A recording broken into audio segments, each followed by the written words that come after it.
मुनिराजों के लिए भी कहा है, उन 22 परिचयों में एक परिचय है याचना। कितनी भी विषमताएं, ये श्रावकों का कर्तव्य होता है, ये श्रावकों का प्रमोद भैया कर्तव्य होता है। श्रावक अपने कर्तव्य का पालन नहीं करते, फिर साधु कुछ कह दे, अरे आखिरी इंसान ही है, कर्म सहित है, फिर हम उस पर उंगली उठाते हैं। आगम में लिखा है रे भैया श्रावकों को लिए, वह हमें पता चल गया कि मुनिराज वह पेन की रिफिल को देख रहे हैं, उनका पेन लिख नहीं रहा, हमारा काम है पेन ला के दे दो। इसका अर्थ ये नहीं है कि दुकान लगा के रख दो उनके घर के सामने, हाँ, नहीं तो पूरी दुकान ही ला के वहां रख दी, उनको परिग्रह भी मत बना देना और उनको मांगने की भी कभी आवश्यकता ना पड़े। समझ रहे हैं हम, उनका कापी पेन का आखिरी का पेज चल रहा है, हमने एक व्यवस्थित जितनी आवश्यकता है उतनी एक रख दी। ये श्रावक के कर्तव्य है, हम अपने कर्तव्य का पालन करते नहीं है सन्मति भैया, फिर लोग दूसरों पर उंगलियां उठाते हैं कि उनने ऐसा किया, हम करेंगे नहीं तो जाएंगे कहाँ बेचारे, जाएंगे कहाँ पर बेचारे। घर दार परिवार सब छोड़ के आए हैं, समाज के भरोसे नहीं, स्वयं के पुण्य के भरोसे। अपनी व्यवस्था नहीं बना रहा हूँ सचिन भैया, भूल मत करना, मुझे अपने भाग्य पर पूरा विश्वास है, बिल्कुल पूरा विश्वास है। पर बता रहा हूं श्रावक के भी कुछ कर्तव्य, श्रावकों को भी प्रमोद भैया इनका भान होना बहुत आवश्यक है। उसका ज्ञान नहीं होने के कारण दोनों भी चके परेशान हैं, दो चके श्रावक और श्रमण, एक भी छोटा हो तो दूसरा कैसे चलता है, याद है ना, ऑडी का चक्का और घर की नहीं, अब तो समाज की भी बात समझ लेना, संस्कृति की बात समझना, एक ऑडी का चक्का है और एक बैलगाड़ी का, कैसे चलेगा, ट्रक का और ऑडी का, एक बड़ा एक छोटा, नहीं चल पाएगा। मांगना ही ना पड़े, याचना नाम का परिचय है, नहीं मांगना पड़े, कोई कहने की ही आवश्यकता नहीं पड़े, उसे पहले हमें व्यवस्था प्राप्त करा देनी चाहिए। भूल नहीं करना प्रभु, ये नहीं समझना किंचित भी मैं व्यवस्था नहीं बनाता, नहीं बना रहा हूं व्यवस्था, आपकी ही व्यवस्था बना रहा हूं, वह पुण्य से भविष्य में आपके ही वह काम आएगी, आपके ही कर्तव्य का बोध करा रहा हूं। मत मांगो मत मांगो, हो गया समय, जाओ, नहीं जाना, नहीं इच्छा जाने की, सुनने के लिए भी संतोष चाहिए है, नहीं तो सुनने के लिए असंतोष हो तो क्या मतलब, उसमें भी तो संतोष चाहिए। करो करो कि विचार करो माँ कि हम कितने होश में हैं, कितने बेहोश है, कितना संतोष है, कितना दोष है, दोष है, दोष है। हम वस्तु को पकड़ने के पीछे, वस्तु को मांगने के पीछे दौड़ते हैं, न भगवान पर पुण्य देने वाले हैं, न देवशास्त्र गुरु पुण्य देने वाला है। तुम्हारी भावों की विशुद्धि, तुम्हारे भीतर के शांत परिणाम ही तुम्हारे लिए बहुत कुछ देने वाले हैं। व्यक्ति हरीश भैया बहुत अच्छा काम कर लेता है, बाहर इतनी पूजा, इतनी आराधना, इतनी सेवा कर लेता है, पर भीतर ही भीतर खुसुसता रहता है, भीतर ही भीतर उल्टे सीधे विचार करता रहता है। जितना पुण्य तुमने शुभ क्रिया से नहीं किया, उतना पुण्य तुमने 2-5 मिनट गलत सोच के किया। मान लो माँ, ये बातें हम आज तक नहीं समझ पाए हैं, कभी करेंगे इस विषय पर भी चर्चा। घंटों घंटों हमने पूजा कर ली और 1 मिनट संक्लेश भाव किया, 1 घंटे की पूजा तुम्हारी व्यर्थ हो गई, जल गई 1 मिनट के संक्लेश भाव में। ऐसा ही होता आया है, फिर हम रोते महाराज जी क्या हो गया, इतना तो धर्म करता हूं, मेरा पुण्य क्यों नहीं बढ़ता है। पूरा जीवन भर अच्छा काम कर लिया, पर थोड़ी सी बातों में हम ऐसे परिणाम कर लेते हैं, ऐसी कुछ बातें कह जाते हैं कि पूरे बना बनाए पे पानी फिर जाता है।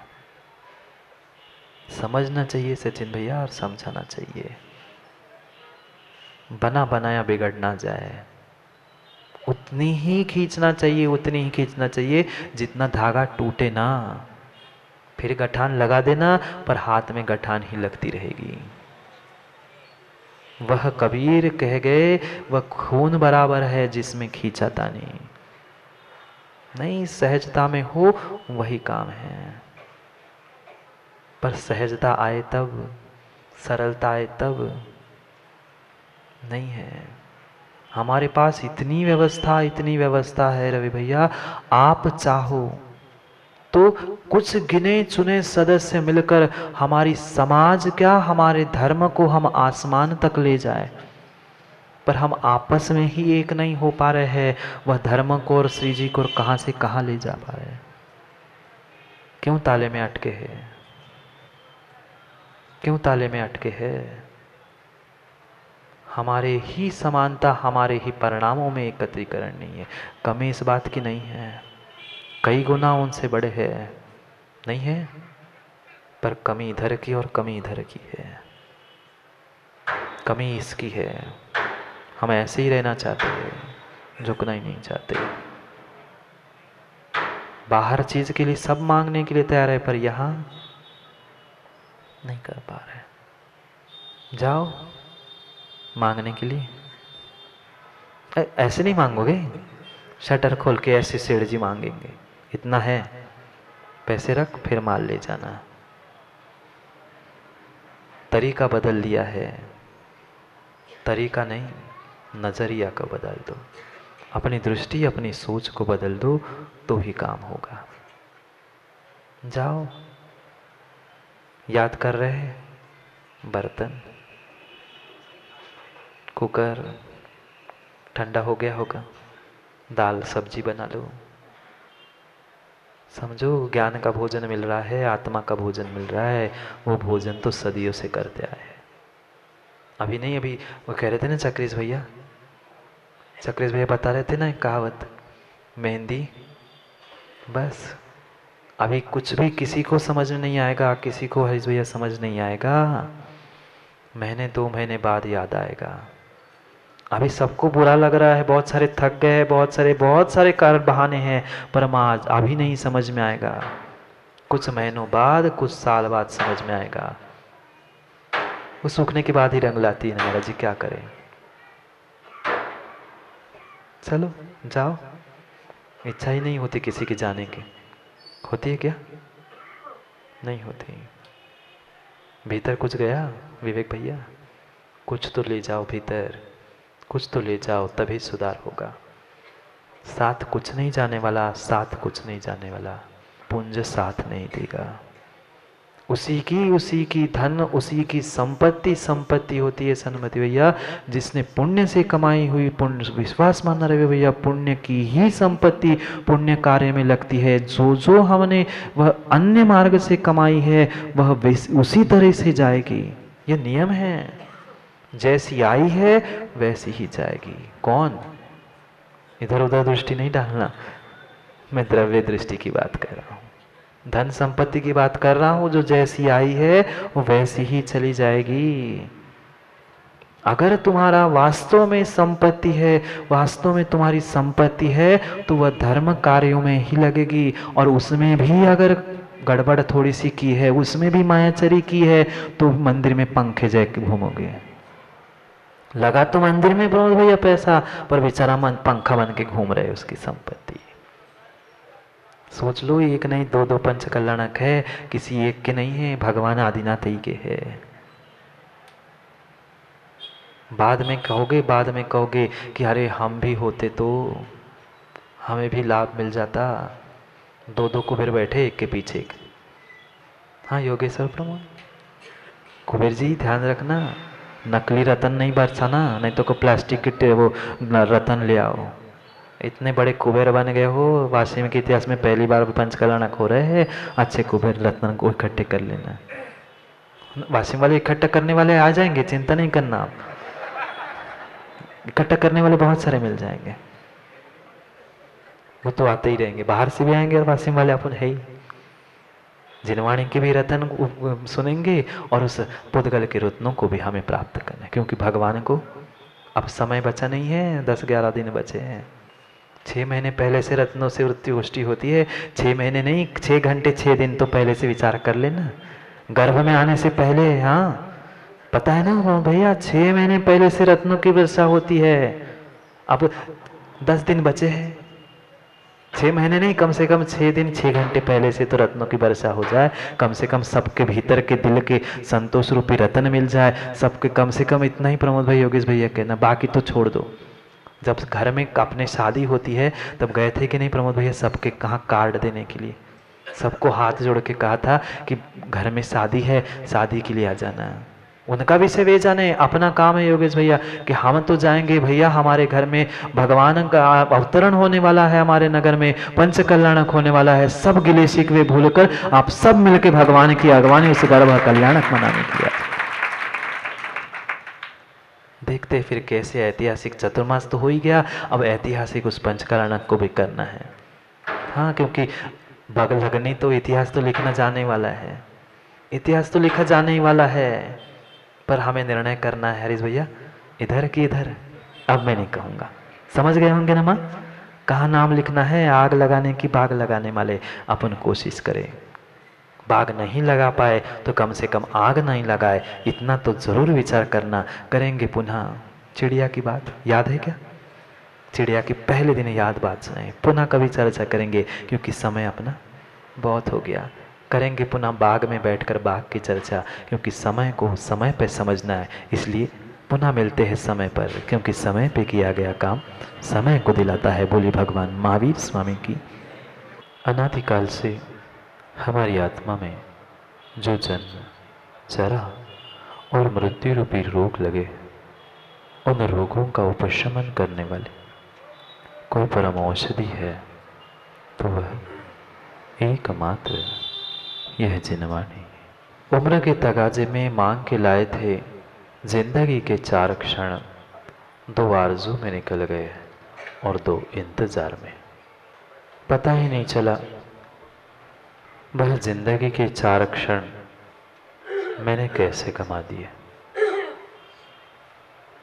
पहला क्षण जन्म में गया, अंतिम क्षण मरण में गया। मात्र बचे थे 2 क्षण मुझे अपने आप को समझने के लिए। क्षण कह दो, दिन कह दो, साल कह दो, जीवन के उन 4 भागों में से 2 भाग मैंने जीवन और मरण में गंवा दिए। बचे हुए 2 क्षण, 2 पल, 2 दिन, 2 भाग, पता नहीं मैंने किस में गंवा दिए। कभी आरज़ू में, कभी इंतजार में, पर उस 4 क्षणों को, 4 दिनों को मैं नहीं समझ पाया, क्योंकि आज तक मैं जीते जी जीना नहीं सीख पाया। प्रति समय मैं कल के पीछे या कल के पीछे,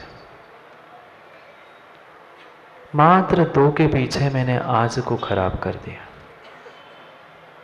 कल के आरज़ू, कल का इंतजार, दोनों ही कल के पीछे मैं कल कल भूमि तक हो आया। क्या किया माँ? कल कल कल और कल, आज नहीं, बीता कल, आने वाला कल, दोनों कल कल के पीछे हम कल कल भूमि तक पहुंच गए। नहीं जी पाए जीते जी जीवन, बस ढोते गए ढोते गए ढोते गए उस जिंदगी को। एक मजदूर जैसे अपने कंधे पर, अपने हाथ में उस वजन को ढोता गया। ना उसे मंजिल का पता था, ना उसे कुछ भीतर रखे हुए सामग्री का पता था, पर जैसे वह कुली इस डब्बे से उस डब्बे तक वजन ढोता है, मैंने भी आज तक सदियों से इस गति से उस गति तक, इस आयु से उस आयु तक उस वजन को ढोने का काम किया। कब जन्म हुआ, कब मरण हुआ, कब सुबह हुई, कब शाम हुई, कुछ होश ही नहीं था। नहीं समझ पा रहा था जीव उस 4 दिन की जिंदगी को। मात्र 4 दिन की जिंदगी मिली है, क्यों नहीं समझ पा रहे हैं? किसके लिए दी मैंने पूरी 4 दिन की जिंदगी? खोज ही नहीं की पाए हम तो आज तक, समझ ही नहीं पाए उस 4 दिन की जिंदगी में हमें 4 बातें भी जरूरी थी। दुनिया की 4 बातें करने के लिए हमारे पास पूरा दिन है, पर स्वयं की 4 बातें सुनने के लिए फुर्सत मेरे पास नहीं है। स्वयं की 4 बातें समझने के लिए, एकांत में बैठने के लिए मेरे पास किंचित भी समय नहीं है। 4 दिशा 4 विदिशाओं में भी मैंने गमन कर लिया, पर चतुर्गति का नाश नहीं कर पाए। नहीं कर पाए चतुर्गति का नाश। क्यों नहीं कर पाए मां? क्योंकि 4 कषायों को मैंने नहीं समझा। बहुत गहरा संबंध है उस 4 का मेरे साथ। जब तक 4 कषाय 4 गतियां नहीं जीत पाऊंगा, चतुष्टय कौन सा? अनंत चतुष्टय प्राप्त होने वाला नहीं है। चतुष्टय जो 4 की संख्या में होते हैं उसे चतुष्टय कहते हैं। यहां भी राजश्री अमोघ वर्ष महाराज हमारे लिए चतुष्टय प्रदान कर रहे हैं प्रत्येक श्लोक में। ये अनुष्टुप नाम के छंद में लिपिबद्ध किए गए उस 32 अक्षरों में से 4 पद होते हैं। चतुष्पद 4 पद मतलब है ने हमने मात्र त्रियंच को पहचाना है, 4 पैर वाला नहीं। यह अनुष्टुप छंद भी 4 पैर 4 पद वाला होता है। क्यों 4 प्रश्नों को 4 पदों में और उत्तरों को उन्हीं पदों में लिपिबद्ध कर दिया? मात्र एक ही कारण था कि उस अनंत चतुष्टय रूपी उस लक्ष्मी को मैं प्राप्त कर लूं। इसलिए उस 4 का प्रतीक, एक एक पद में एक प्रश्न उत्तर, इस प्रकार से उस प्रश्नोत्तर रत्न मालिका के क्रम को हम आगे समझ रहे थे।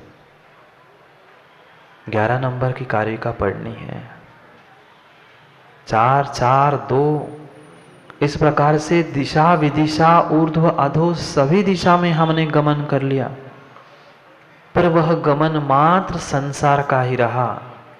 अब ऐसी 11वीं दिशा खोजनी है। समझ में आ रहा है? उस 10 दिशा के अलावा 10 दिशा जानते हो क्या? पूर्व पश्चिम दक्षिण उत्तर आग्नेय नैऋत्य ऊर्ध्व अधो, ये 10 दिशा में हमने संसार में कई बार गमन कर लिया, पर अब उस 11वीं दिशा की ओर जाना था, जहां जाने के बाद हरीश भैया लौटना नहीं है। ऐसे उस 11वीं दिशा की सूचक 11वीं कारिका 11वें श्लोक को पढ़ना है।